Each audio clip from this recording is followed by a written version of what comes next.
Boa noite, bom dia, boa tarde para todos os seres vivos. Bom, eu tenho certeza de que ninguém entrou ainda, então eu vou ficar enrolando até eu achar que alguém entrou.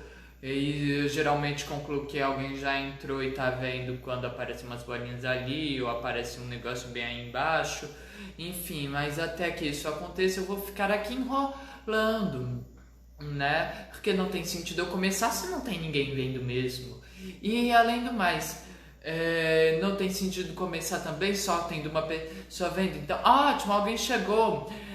Nesse caso, por favor, me avise quando eu puder começar a falar sobre alguma coisa realmente importante para o assunto que eu quero tratar hoje à noite. Bom, enquanto não me falam se eu posso começar ou não, enrola não? Então é para eu começar já? Bom, mas em todo caso, como esta frase não ficou clara, eu vou comentar, né? Já que a Marisa dela contou sobre naturalismo, determinismo e tal, né? E aí ontem, inclusive, que ela fez um vídeo falando sobre isso, e aí reavivou na minha memória um conto africano que é curto, então. Fazer um resuminho, mas de novo? Porque, tipo, já fez no vídeo anterior, aí fazer todo vídeo um resumo? Bom, enfim. Você falharia porque por meu conto. Se não quiser, tudo bem, não tem problema nenhum pra mim. Né? Bom,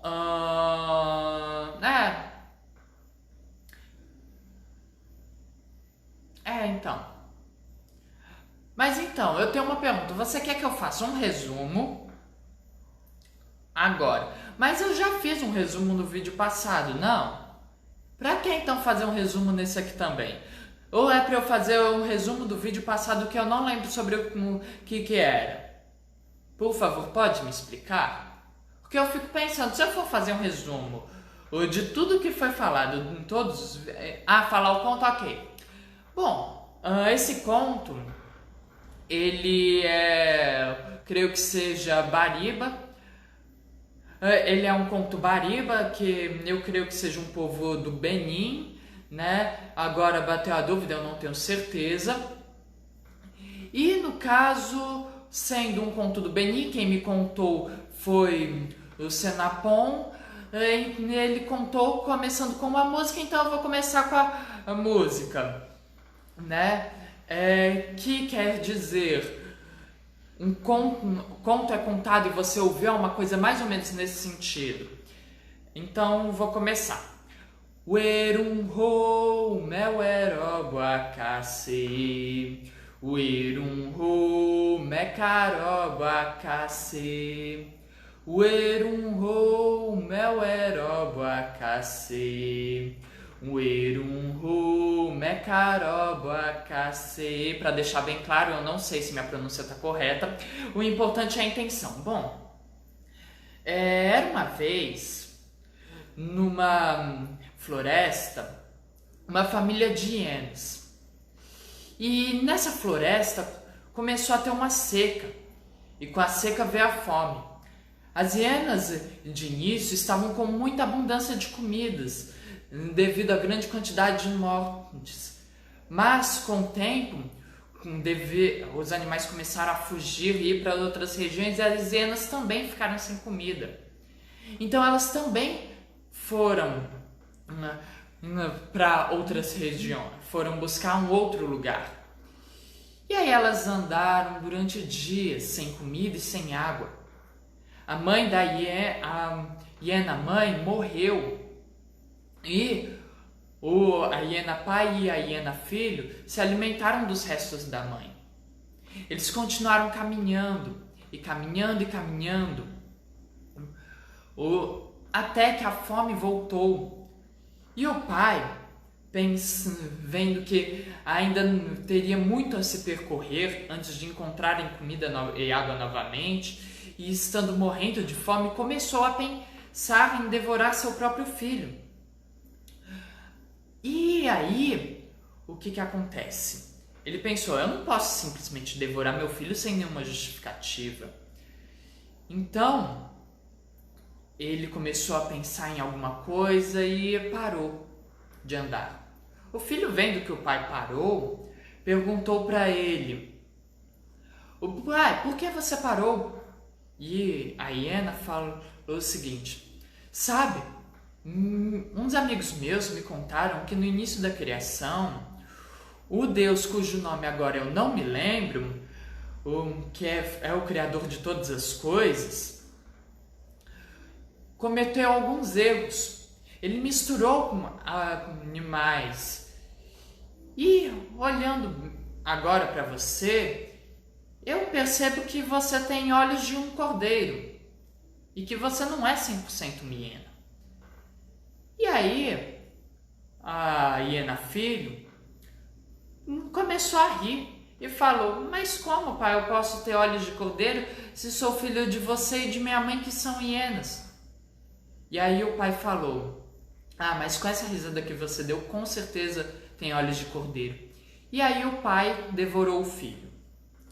Bom, o sentido dessa história, na verdade, eu vou deixar vocês pensando, mas ela se relaciona com o que a Marisa Dea falou no vídeo passado, porque ela fala principalmente sobre os outros se aproveitarem dos mais fracos, né?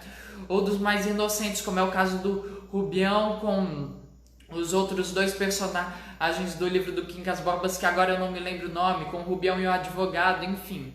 Apenas uma reflexão. Eu não sei se eu posso começar agora a falar do tema do qual eu quero falar hoje, então eu vou continuar aqui enrolando e é isso aí.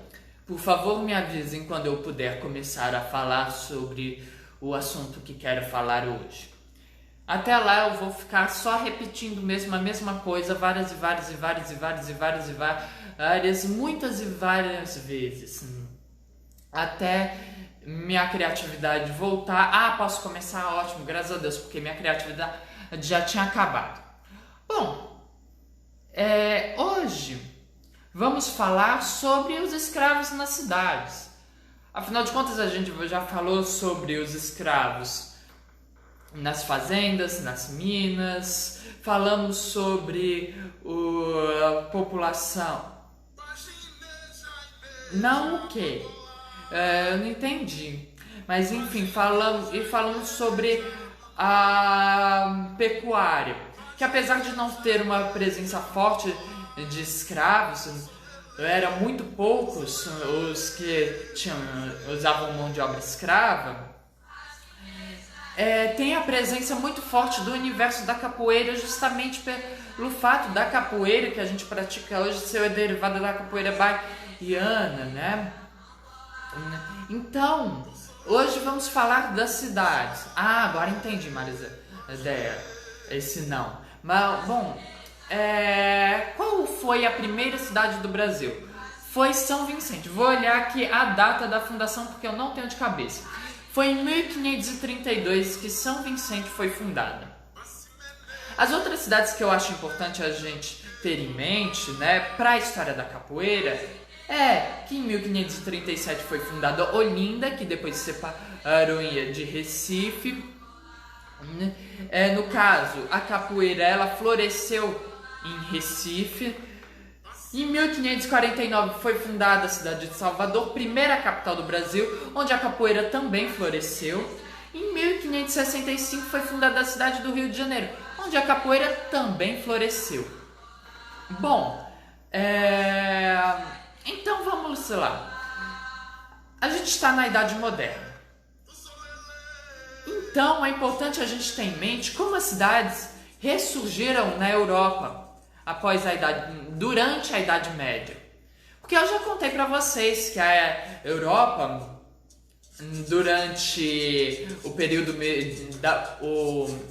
a Alta Idade Média ou a Baixa Idade Média, eu acho que é a Alta Idade Média, eu nunca lembro qual das duas era basicamente feudos, haviam poucas cidades, né? Praticamente nenhuma, para falar a verdade. Isso se houvesse. E houve um aumento populacional na Europa e começaram a surgir as cidades né? E aí você tem um renascimento urbano, e com esse renascimento urbano, você tem uma demanda maior por determinados produtos.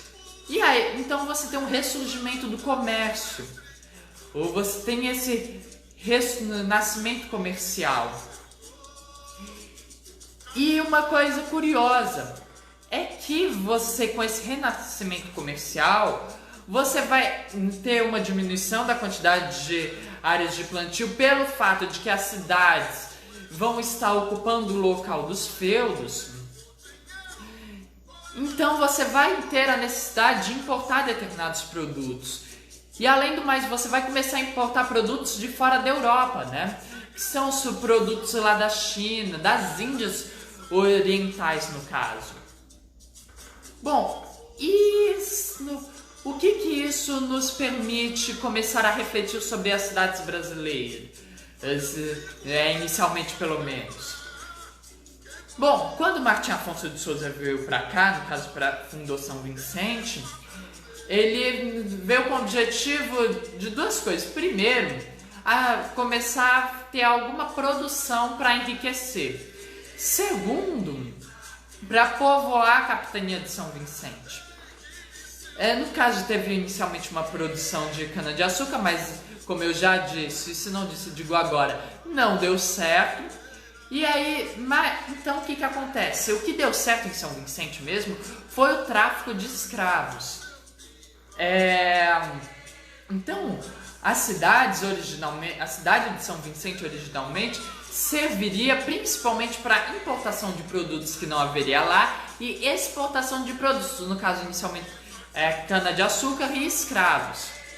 Bom, no caso, como também estamos falando de uma povoação, temos que ter em mente de que não é todas as pessoas que são alfaiates, sapateiros e todas as outras funções necessárias para você ter determinados bens. Então, o que acontece? Você vai ter pessoas especializadas em determinados artesanatos que vão produzir e vão vender. Bom, e é assim que você vai ter o início dessas cidades, vai ter o início da organização dessas cidades. As cidades brasileiras vão surgir basicamente pela necessidade do comércio. Então, o que acontece? A sociedade que a gente tem que analisar é a sociedade, basicamente a sociedade comercial. São os donos dos comércios, são os vendedores, são os comerciantes ambulantes. Deixa eu reorganizar aqui o meu pensamento. Sim. E aí é onde a gente vai começar a ouvir, né, as músicas que eu coloquei hoje, que são 4 corridos.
Bom, a música fala basicamente: vou vender coccinhar, olha o coccinhar, olha o coccinhar. Vou vender coccinhar, olha o coccinhar que vem do Paraná. O coco, para quem não sabe, tem várias utilidades, né? Para fabricação de óleos, tem água de coco, fabricação de doces. E no caso, outra coisa interessante é que ele fala que o coco vem do Paraná. Eu não consegui encontrar exatamente uma relação de Cocos com o Paraná. Mas talvez tenha alguma relação, ou seja simplesmente por uma questão de rima, e quando a pessoa que cantou pela primeira vez essa música Paraná foi o que veio na cabeça dela. E uma parte interessante é que ela fala vou vender coco Sinhá. Ou seja, ele tá falando para Sinhá, que para quem não sabe, agora esqueci a palavra certinha para se falar isto, mas é a expressão que antigamente era se utilizada para falar senhora. Então, no caso, vamos admitir que seja um escravo, tá falando para Sinhá que ele tá indo vender coco. Então, eu pensei inicialmente que é pela rima, mas aí eu comecei a pensar aprofundadamente se haveria um outro que pudesse substituir e para manter a rima, o ritmo. E aí eu fui ver os estados brasileiros, porque eu não vou mentir, não tenho os nomes de cor, e eu não sei como é que alguém consegue ter tantos nomes de cor. E aí eu comecei a olhar que tem vários que também dariam para se encaixar, entende? Então eu não sei se há uma relação especial do coco com o Paraná, ou se é mais uma questão de rima, ou é o estado que a pessoa veio na mente, ou seria um outro Paraná, né? Mas o importante mesmo para a gente focar no momento é que ele fala para Sinhá que ele vai vender coco. E isso é interessante por quê? Porque primeiro isso nos faz lembrar de um vendedor ambulante de cocos, né? É uma pessoa que sai pela rua para vender coco. E a segunda coisa interessante é que ele tá falando para Sinhá, para a senhora dele, que ele tá indo vender o coco. Por que que ele tá falando isso, né? Já que é um escravo, portanto não teria liberdade. É porque no caso ele estaria se tratando de um chamado escravo de ganho. E o que era um escravo de ganho? O escravo de ganho é um escravo que ele realiza determinadas atividades e parte do dinheiro que ele consegue, ele fica com ele. E aí esse dinheiro ele usa para ele comprar o que quiser, inclusive a alforria dele. A alforria, para quem não sabe, no caso é a carta de alforria, que é o documento que dava a liberdade do escravo, né? Bom, e no caso ele fala para Sinhá, ele não fala para o senhor, ele fala para Sinhá, porque geralmente quem estava muito relacionado com esses negros de ganho eram as senhoras.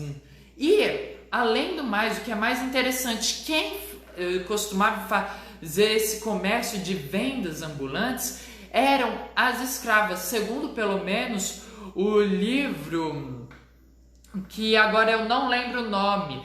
Eu vou olhar rapidinho aqui no WhatsApp, aliás, no histórico do computador, que está com o nome do livro, que é um livro muito interessante que eu aconselho a todas as pessoas a lerem, porque no caso, deixa aqui achar o nome do livro.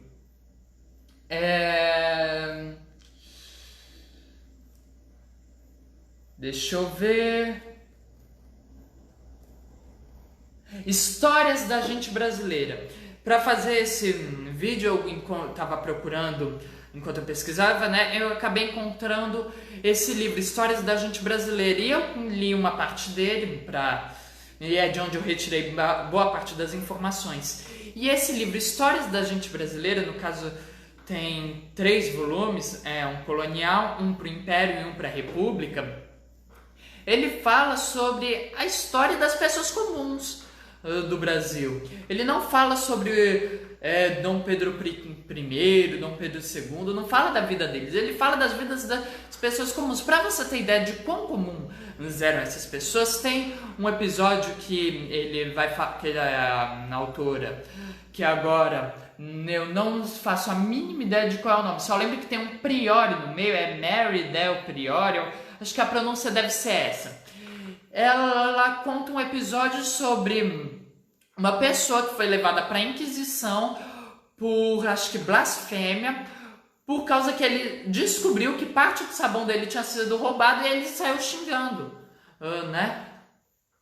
É Mary Del Priore, é uma coisa assim a pronúncia do nome dela, M-A-R-Y, aí D-E-L-P-R-I-O-R-E,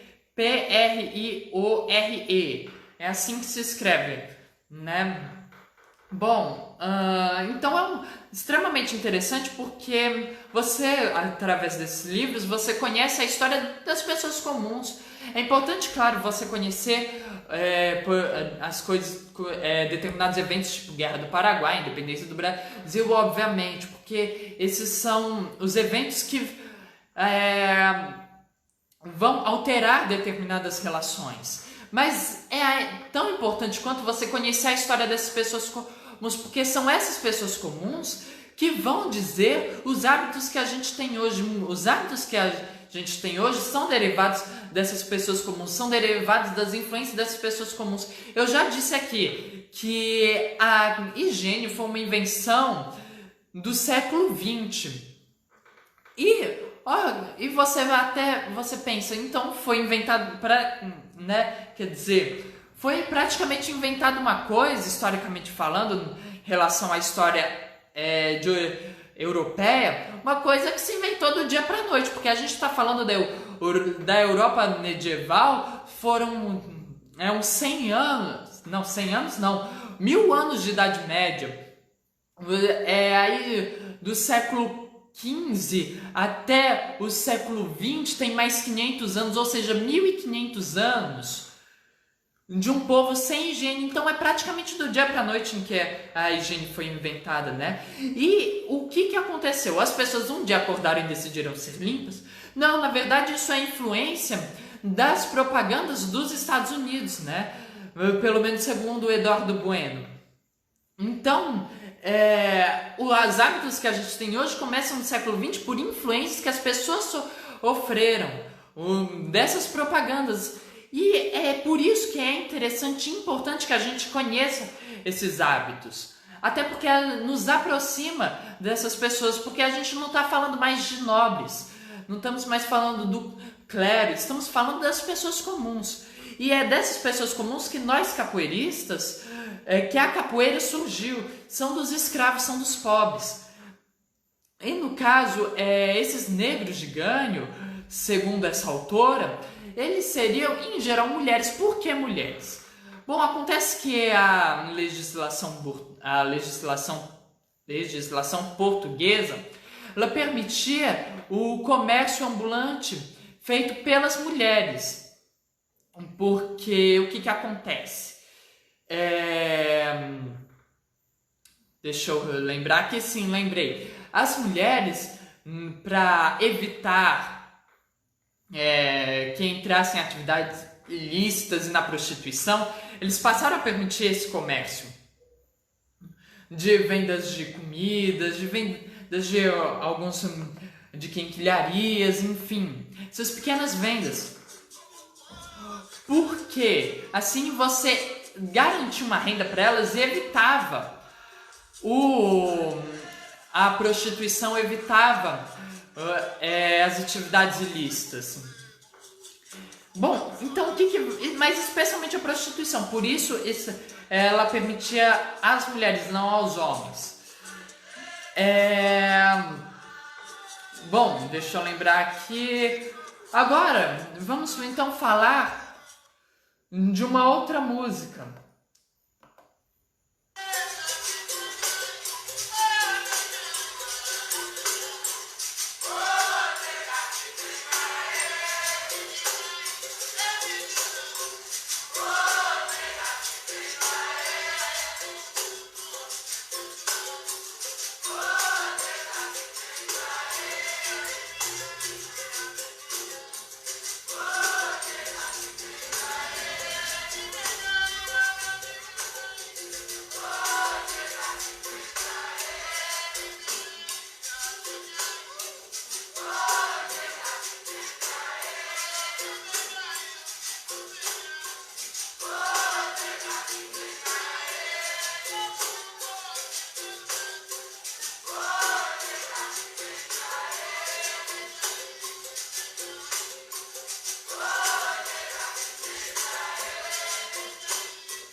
Bom, a música fala basicamente: oi, negro que vem de aí. E aí vai ter várias variações. Vai ter arroz do Maranhão, o coco do norte, coisa do Brasil, cocada manteiga que é do Brasil.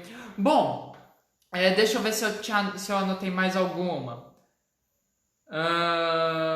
Não, eu anotei só essas mesmo. E vai ter várias outras, né? Eu creio que seja o Mestre Moraes. Foi Mestre Moraes? Eu agora eu acho que é Mestre Moraes, não é, Testa? Bom.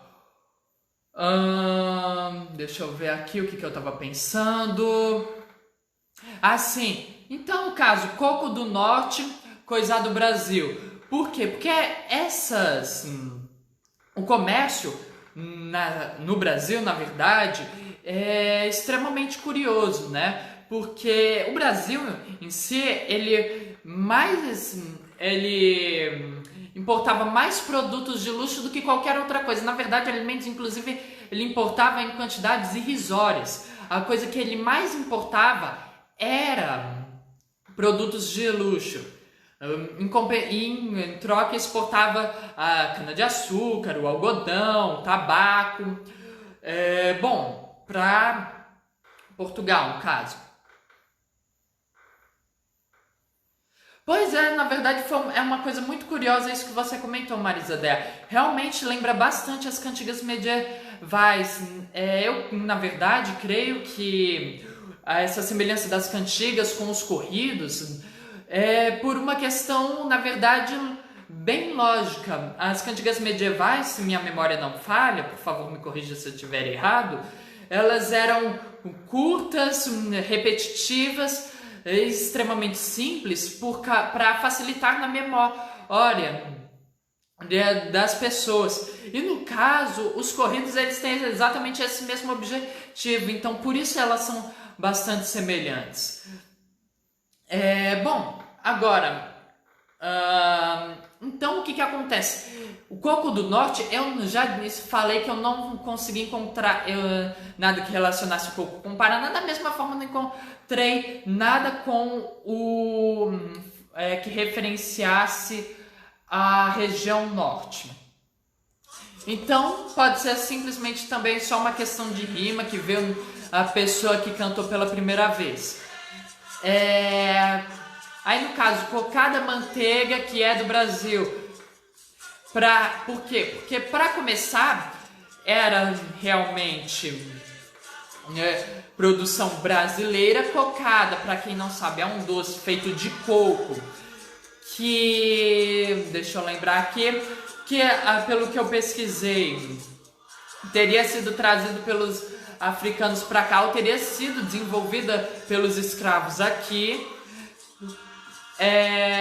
Manteiga, que é um produto do qual você faz bastante coisa relacionada à culinária, né? Deixa eu lembrar o que eu já tinha falado. Arroz do Maranhão, uma outra coisa que costuma ser dita. No caso, arroz, deixa eu olhar aqui, tem um nome tupi para isso, porque Pedro Álvares Cabral teria levado como é que é o nome? Deixa eu ver aqui. Abatituapé, uma coisa assim o nome. E que seria a tradução milho d'água, pelo que eu entendi, e que é um tipo de arroz. Mas os cultivos de arroz no Brasil, pelos portugueses, foi mais ou menos entre os séculos 16 e 18 que teve esse cultivo de arroz forte no Brasil, mas especificamente nas regiões mais secas, ou seja, o Nordeste. Por isso, então, arroz do Maranhão.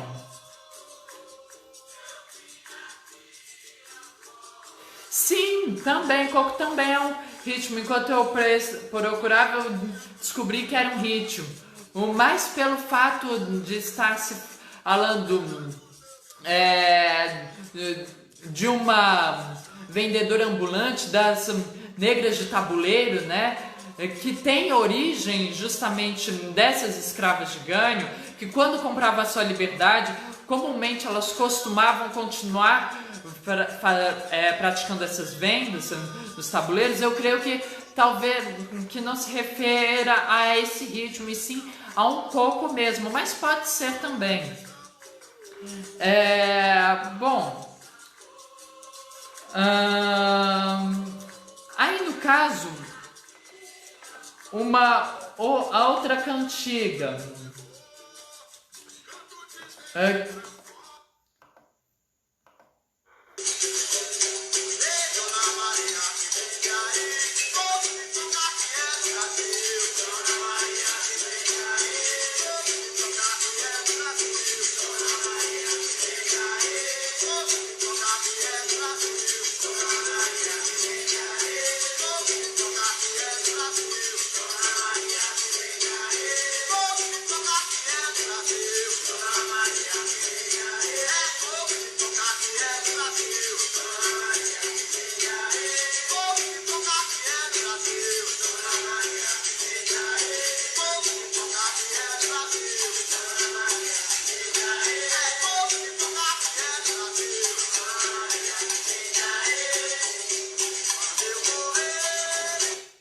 Bom, no caso, se você clicou lá no link que eu coloquei no Facebook para ver essa música, e você começou ouvindo que não falava Dona Maria o que vende a Ifa, lá era falava do Mestre Pachinha quando foi na África, né? O Mestre Pachinha contando quando ele foi na África. Bom, é porque essa gravação, no caso, eu não sei como é que se chama. Sabe quando os tracks lá de música? Eu não sei como é que se chama, mas seria o segundo. E aí tava aí no meio esse corrido. Dona Maria, o que vende aí, coco, pipoca que é do Brasil. É basicamente o que ele fala. Bom, no caso, pipoca, ela já era utilizada como alimento pelos indígenas, pelos astecas e também para enfeite, inclusive, antes dos europeus chegarem. Bom, eu procurei na internet, deixa eu ver aqui pronto. Mas no caso, a pipoca começou a ser comercializada mesmo no século XIX. Pelo que eu encontrei na internet. E no caso, Dona Maria talvez fosse uma personagem real ou simplesmente uma pessoa comum, porque afinal de contas, existem várias Marias em cantigas em corridas de capoeira. Existe Dona Maria do Camboatá, existe essa Dona Maria que está vendendo, tem a Dona Maria Como Vai Você, tem Maria dos Homens.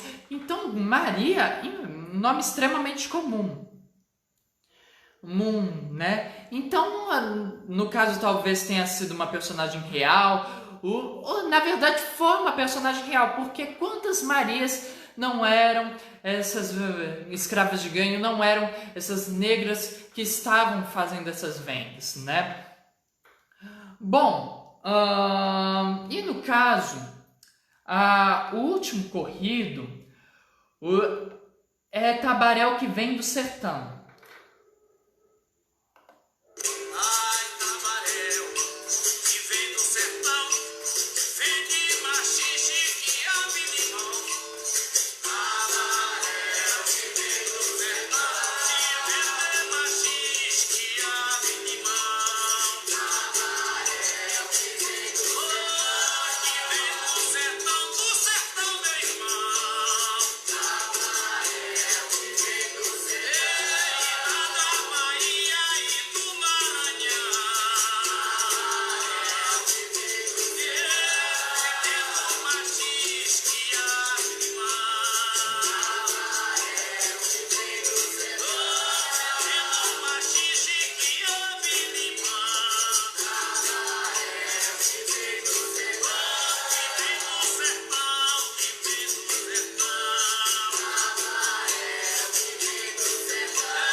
Bom,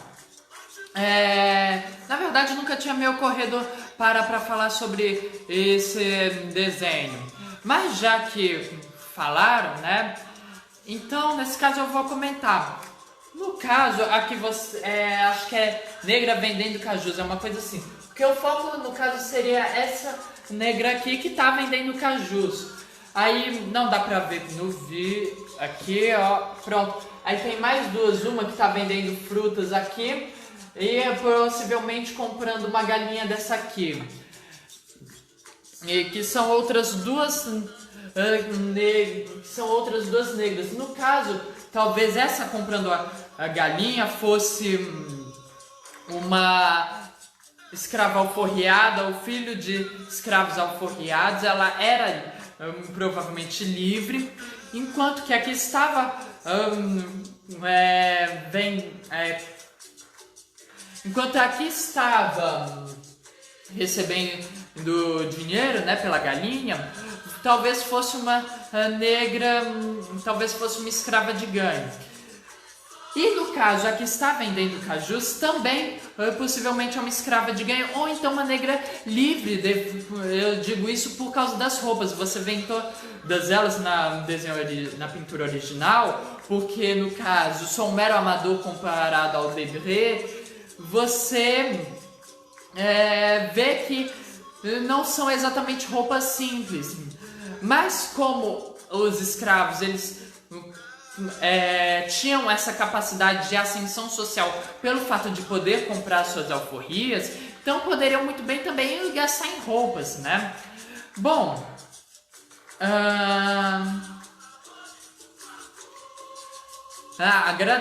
agradeço Maria do Socorro. Bom, agora Tabaréu que vem de sertão, ele vem de sertão. Tabaréu, meu irmão. Tabaréu que vem de sertão, ele vem de maxixe, quiabo e limão. Tabaréu, para quem não sabe, é popularmente uma palavra para designar um caipira, uma pessoa que trabalha na roça. Porque o que acontece?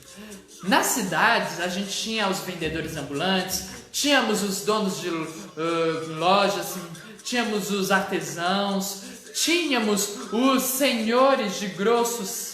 Tínhamos como é que era? Senhores de grossos tratos, uma coisa assim, deixa eu ver o nome, porque tinham muitos nomes para eles.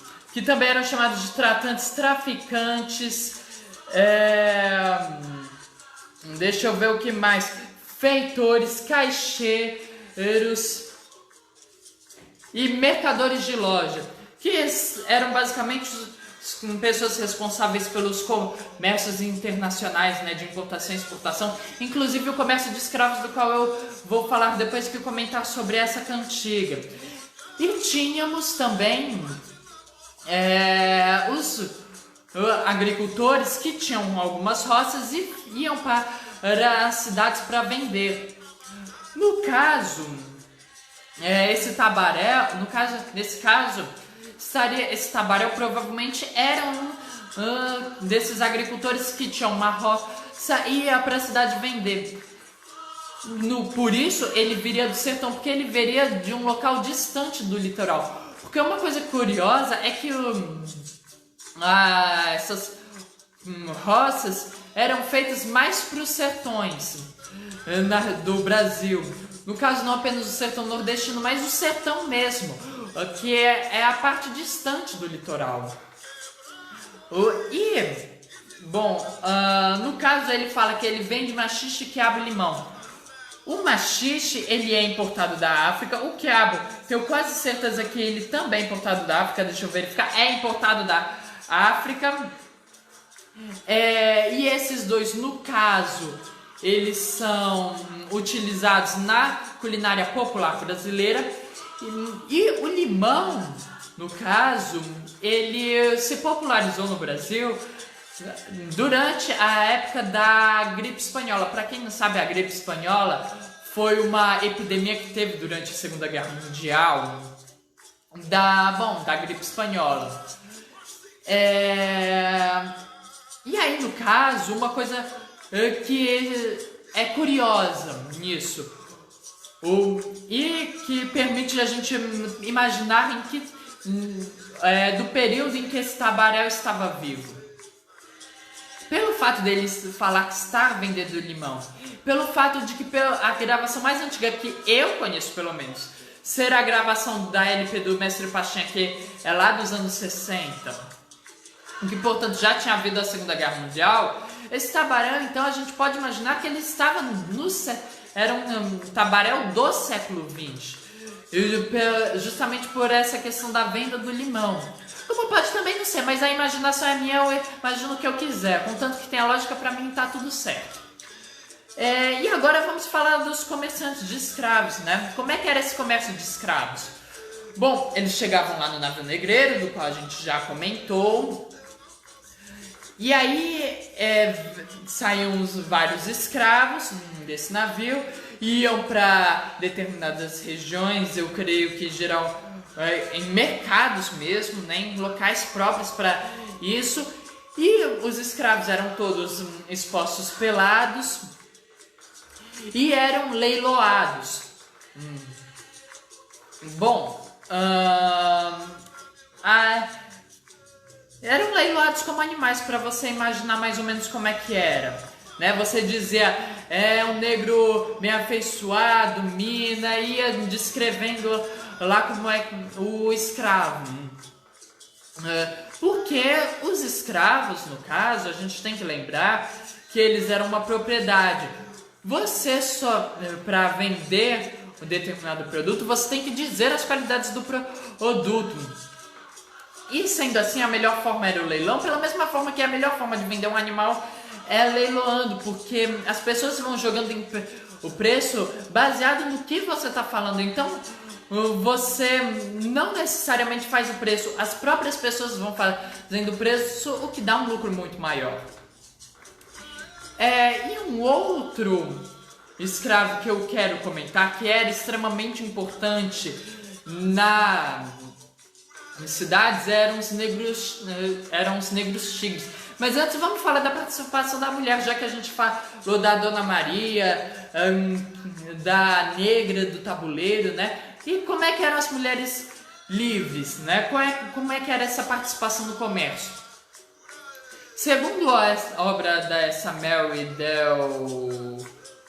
Esqueci o resto, elas, na verdade, teriam uma participação muito importante, porque elas eram geralmente donas de pequenos comércios, eram padeiras, eram costureiras, entre várias outras funções.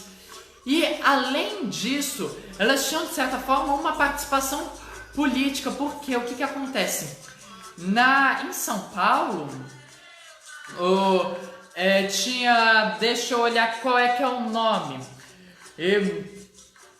Aqui, que agora eu esqueci.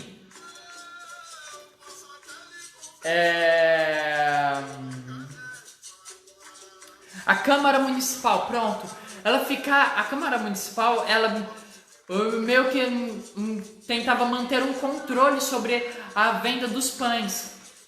Então, ela punia as pessoas que misturavam no pão farinha de mandioca para vender mais barato, né? E ficava tentando controlar o preço e o peso a que os pães seriam vendidos, né? E as padeiras de São Paulo, o que elas faziam? Elas começaram a se rebelar, faziam greves, abaixo-assinados, plebiscitos, tudo que você pudesse imaginar para elas manterem o controle do preço e do peso dos pães, que elas usavam nos pães. Então, uma questão extremamente interessante a ser analisada, né?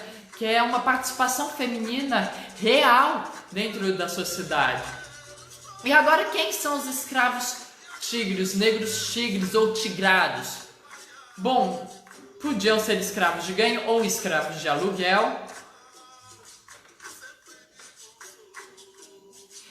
Isso eu já não sei, porque eu não tenho uma informação que diga exatamente isso, mas é muito provável mesmo que grande parte da população de São Paulo fosse mulheres e crianças. Acho que agora que você falou tem até uma parte que fala desse livro Histórias da Gente Brasileira, que fala justamente dessa questão populacional, de uma superioridade feminina na região de São Paulo. Eu acho, agora não tenho certeza.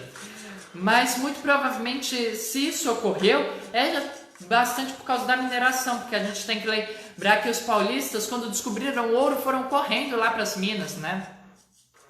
Bom, e quem eram os negros tigres? Eram geralmente escravos de ganho ou escravos de aluguel. Escravos de aluguel, eu imagino que você já saiba, tem imaginação para dizer o que é, né? Eram escravos que você alugava. Na verdade, eles eram realmente, os bandeirantes eram realmente basicamente paulistas, inclusive eles eram chamados de sertanistas ou paulistas. Bom, enfim, falando dos negros tigres, eram escravos de ganho, escravos de aluguel. Sendo seu escravo, você tinha o direito de alugar, obviamente, ou então era um escravo de uma determinada família. E qual a função deles? Bom, para saber a função deles, vamos entender como é que era uma época no Brasil onde não havia privada, ou saneamento básico, ou encanamento. Você precisava fazer suas necessidades fisiológicas, obviamente. E você ia fazer elas num pinico, um recipiente. Só que enche. O que você faz com esse pinico, com esse recipiente? No final do dia você pega e joga dentro de um tonel, que você guardava dentro de um armário, geralmente. E quando esse tonel enchia, o que você fazia?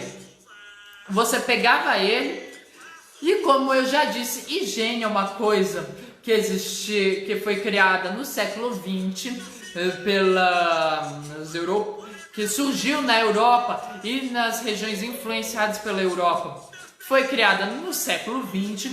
Então pensa num povo limpo que pensava na limpeza da cidade. O que eles faziam? Eles pegavam o tonel, dizia lá vai descarga, lá vai água, uma coisa assim, e jogava pela janela, né? Só que o que acontece? Começaram a se tomar medidas para evitar esse tipo de prática, né? E começar a se... aí você tem o surgimento desses negros tigres, que o que faziam? Eles pegavam os tonéis e carregavam até o mar e jogavam no mar. Afinal de contas, o mar não é nem um pouco importante, então a gente tem total de direito de jogar o que quiser no mar. Não tem impacto nenhum pra gente, né? Eu não entendo, na verdade, porque que os seres humanos concluíram em jogar coisas nos rios e nos mares era uma boa ideia.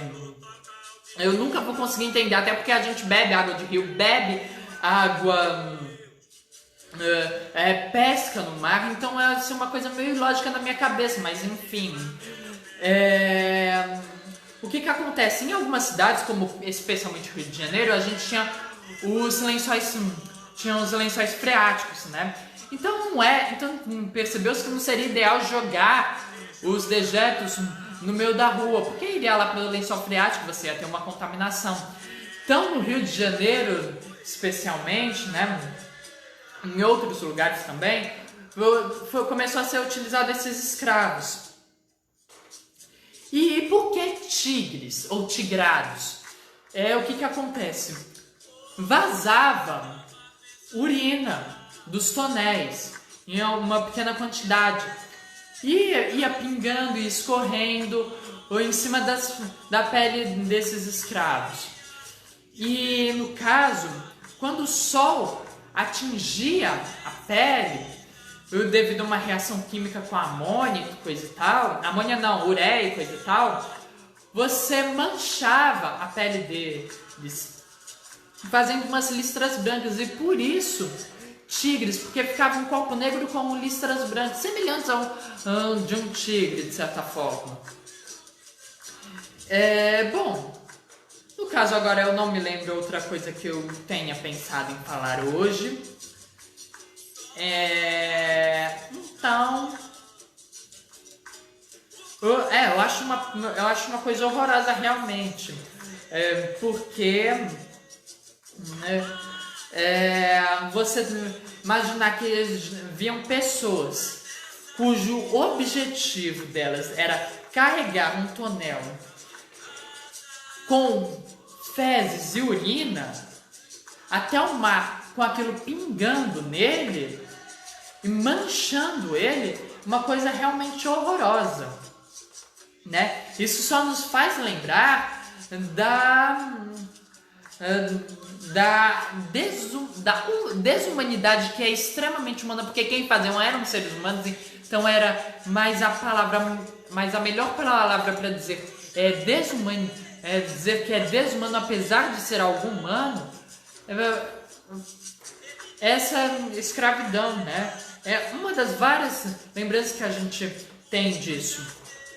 Mesmo que pelo fato dessa característica dos escravos de ganho que começou a surgir nas cidades, você ter, de certa forma, uma ascensão social, porque, na verdade, depois que se libertavam, compravam a sua alforria, alguns continuavam no comércio e conseguiam realmente subir na vida, podemos dizer. Inclusive, alguns iam estudar na Europa. Apesar de ter várias dessas histórias, a gente tem que se lembrar que, apesar disso, a grande maioria continuam sendo pobres, né?